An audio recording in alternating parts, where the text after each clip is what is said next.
최근에 헌법재판소에서 사람들의 관심이 쏠리는 결정이 있었답니다.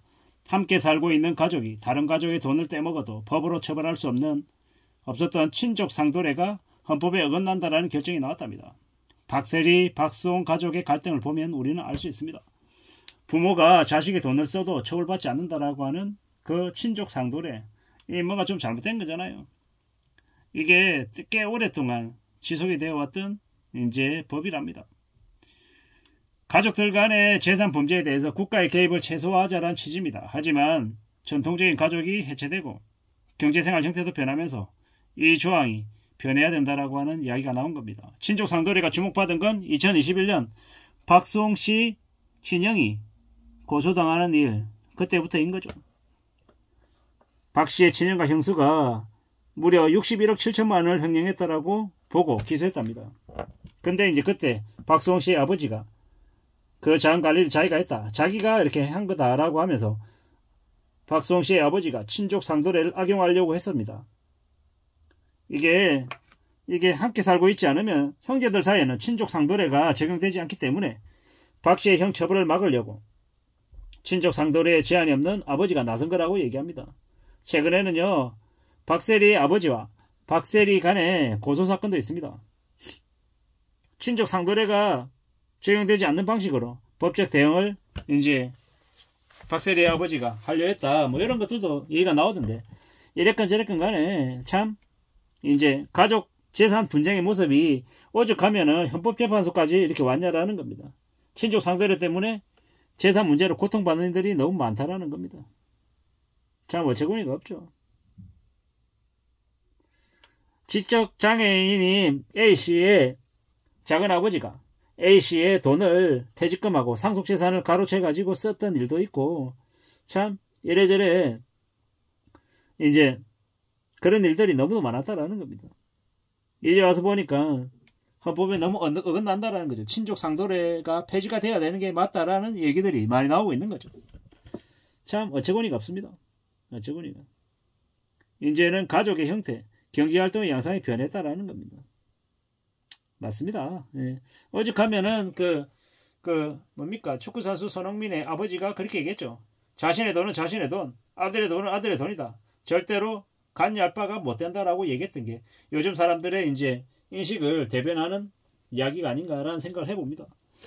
이제 앞으로 시간이 지날수록 경제가 더욱 어려워지다 보니까 자식이 부모를 잡아먹고 부모가 자식을 잡아먹는 엄청나게 무서운 일들이 창궐할 겁니다. 그렇게 되면요, 피해를 입는 사람들은 결국 상대적으로 좀 이제 조용히 있는 사람들이 되지 않겠나라는 겁니다. 생각보다 많은 이들이 부모가 계속 사업하느라고 돈을 끌어다 써서 빚을 져서 그걸 메꿔주다가 어느새 자신의 삶이 다 파탄 나 있는 자식들도 많고요.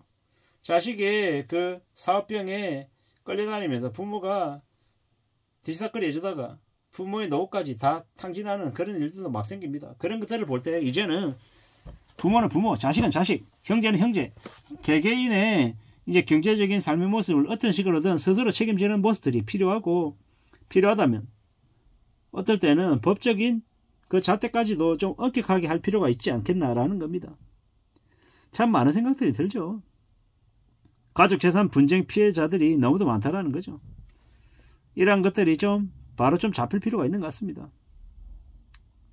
박수홍 씨의 사건은 헌법 불합치 결정을 바로 적용받기는 어렵겠지만 뭐 나중에는 좀 어느 식으로도 가만히 되지 않겠나라는 그런 얘기들도 있고요. 참 많은 생각들이 듭니다.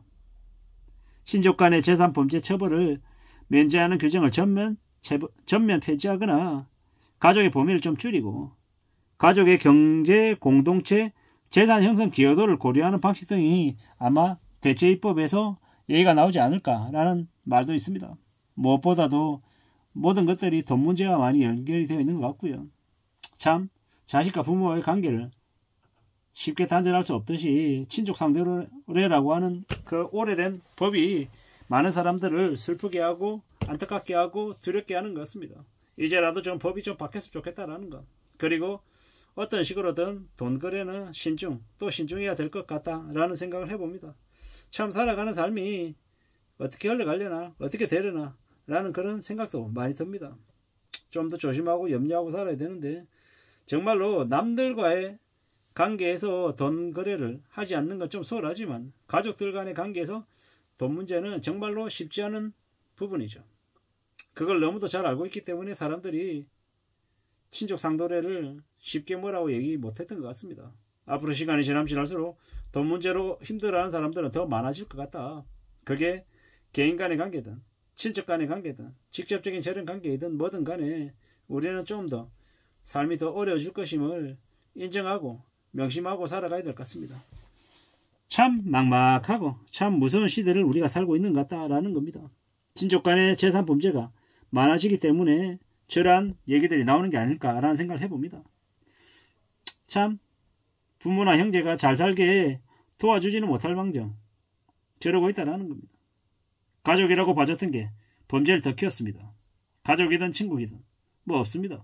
가족이라고 봐주고 가족이라고 무죄 나오면 그걸 이용하고 어떻게든 착취하려고 하는 일들은 생겨날 수밖에 없다라는 겁니다. 참 어처구니가 없죠. 정열세 같은 거는 눈에 불을 켜고 이렇게 얘기하면서 왜 저러나 모르겠는 거죠. 부모가 뺏어선 현금도 자식한테 소명하라고 한다던데 참 어처구니가 없죠. 비승계로 부모 빚이 자식 빚이 되어서 이렇게 이어지는 그런 경우도 있다고 하던데 참 뭔지 잘 모르겠습니다. 이래저래 자식 버리고 부모 버리고 돈 때문에 자식이라며 부모라며 장례식을 찾는 사례도 많으니까 고아라법이든 어떤 것이든 법을 제대로 만들고 보완해 주는 게 필요할 것 같습니다. 참 많은 생각들이 듭니다.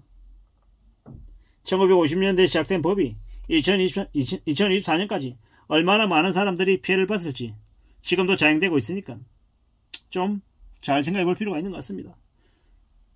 얼마 전에도 들으니까 엄마가 아들 낳은 죄로 빚 지닥거리하고 누나 명 신부 도용 사기치는 걸 고소한들 지금은 같은 친족 도래법을 적용하면 누나는 이용당하는 문제가 벌어질까봐 참 서로서로 뭐 이런저런 이제 사례도 있다고 하더라고요. 앞으로도 개정해야 될 법들이 정말로 많습니다. 미성년 촉법도 마찬가지고요. 친족 도래법 빨리 서둘러서 바로 잡혀야 될 것 같습니다. 그래야 되지 않을까라는 생각을 합니다. 친족 상도례가 헌법에 어긋난다라는 그런 이야기가 최근에 나왔는데 이러한 것들이 이제라도 좀 바로 잡히면 좋겠다라는 생각을 해봅니다. 아무쪼록 돈 문제로 가족들 간에 또 피해를 주는 일은 없어야 되지 않을까라고 생각해 봤습니다. 이상입니다.